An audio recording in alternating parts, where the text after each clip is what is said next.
So a story that caught my attention was that James Harrison never allowed his child to receive participation trophies. And for anyone not familiar with James, he's a great football player who worked insanely hard to get to where he's at today. But it started off with him being cut repeatedly from the Steelers, and even after he made the team for a few years, he was eventually cut again. But it took dedication, blood, sweat, and tears before he was able to come back again and become the two-time Defensive Player of the Year. James knows from experience that it takes more than talent to succeed in the NFL. He worked hard and failed repeatedly, but unlike other NFL players who gave up and lived in regret, he kept pushing himself despite all the times of being cut or dropped by a team. Such as Michael Jordan, Ronda Rousey, and Bo Jackson, James is the true motivational athlete who never allowed doubt or failure to define him. He was a man who was undrafted, worked hard, and still failed repeatedly, eventually making it and becoming a success. So what prevents people like him from being overwhelmed by their own failures and worries?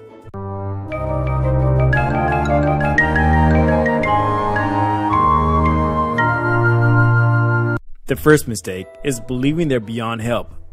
In the Dividing Book of the Dead, it mentions how whenever someone stops asking for guidance because of their own self-centeredness, their soul dies and they become completely lost. Whenever you assume your ideas and values are flawless, you feel like you don't need anyone else's help, thus trapping yourself into a corner. You falsely give yourself the belief that life has to go your way, or else it doesn't make sense. But despite who you are, how intelligent you may be, or what kind of talent you possess, you still need help. Michael Jordan used to have 10 coaches just to keep his game up even after he became a legend. Bill Gates had to rely on several successful entrepreneurs to act as his mentor before his company became huge. Even Sherlock Holmes needed Watson to keep him company during his adventures. Point is, despite how powerful, smart, or talented we like to consider ourselves to be, it's kind of impossible to do everything by ourselves. And as humans, it's sort of necessary to ask for help from anyone you trust. So whether it be a mentor, a partner, or heck, even a sidekick, seeking help is part of the process of mentally maturing yourself. And as a wise man once said, only weak people assume they never need to ask for help, and this becomes their greatest downfall. Poor people remain poor because they're too arrogant to ask for help. Part of becoming mentally strong is embracing the concept of always seeking help despite how wealthy, talented, or wise you are. And the second mistake is allowing envy to manipulate them. Plato and his laws always encouraged competition in various ways, whether in the arts, physical competition, or production. But he always discouraged that no man should never ever envy someone else who excels, because it sort of hinders their own progress and possibly hurt the community too. I feel like I should give an example though on this. Like, suppose a man started a business and it did pretty well, but when he compared his business to the one across the street, which did better, he suddenly stopped focusing on his own business and focused on how the other one was doing instead. And the more he concentrated on his competitor's progress, the less he actually worked on his own business. And as a result, he lost profit and hurt himself and his family because he harmed his business. Even the people who brought Socrates to trial were motivated by envy and the love of slander. And envy is like the last emotion you don't want to be controlled by, because it's pretty much being a hater. Or as the professor would like to say, never pleased about the good fortune of others. Envy conjures evil thoughts and diminishes love and mutual respect. And the more you concentrate on other people's accomplishments with hatred, the less you feel motivated to work on your own craft. Mencius taught that a man who is filled with virtue will have no room left within himself for envy. So, rather than hating on someone because of their fortune, send them your blessings and gratitude as you work on your own strengths and weaknesses so that one day you can reach great places too. And the third mistake is lusting after riches instead of the process. When I was a child, there was this ancient Greek myth that I loved a lot. It was like the story about Midas and his desire for gold. And when his wish came true, everything he touched turned into gold and he loved it. I'm pretty sure you heard of it too. However, when he reached for a piece of fruit because he was hungry, it, along with every other fruit that he touched, became gold.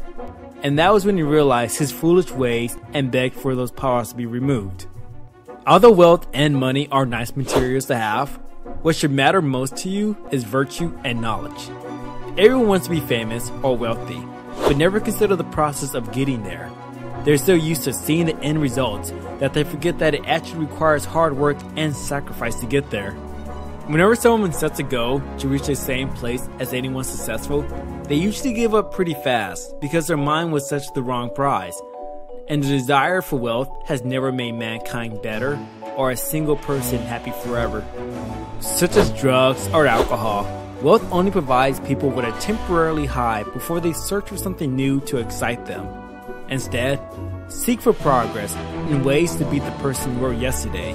Never assume wealth is your end game, only as a side benefit that may occur. And I know wealth may appear to bring happiness, but it's like a deceptive vacuum that engulfs its victims.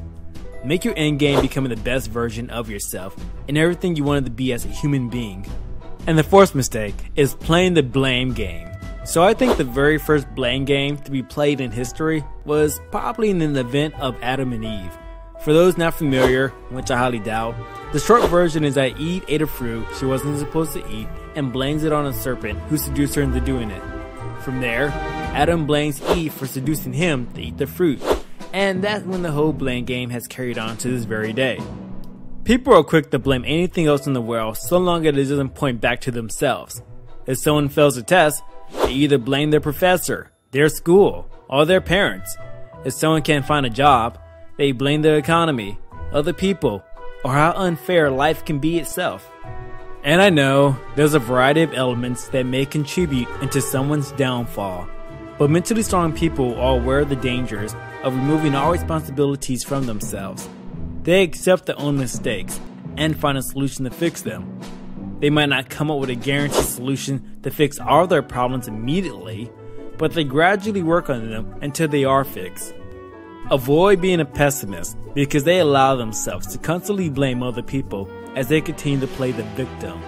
Pessimists never assume it's their fault and believe they were manipulated into doing something wrong, thus giving them a valid excuse for their actions. So think of a pessimist like this. If someone gets cut from a sports game, it's never their fault. It's the coach, the other players, or their distracting girlfriend. If someone fails a business, it's never their fault. It's the economies, or their cheating competitions. So avoid these type of thoughts, because it gives you a false sense of justification.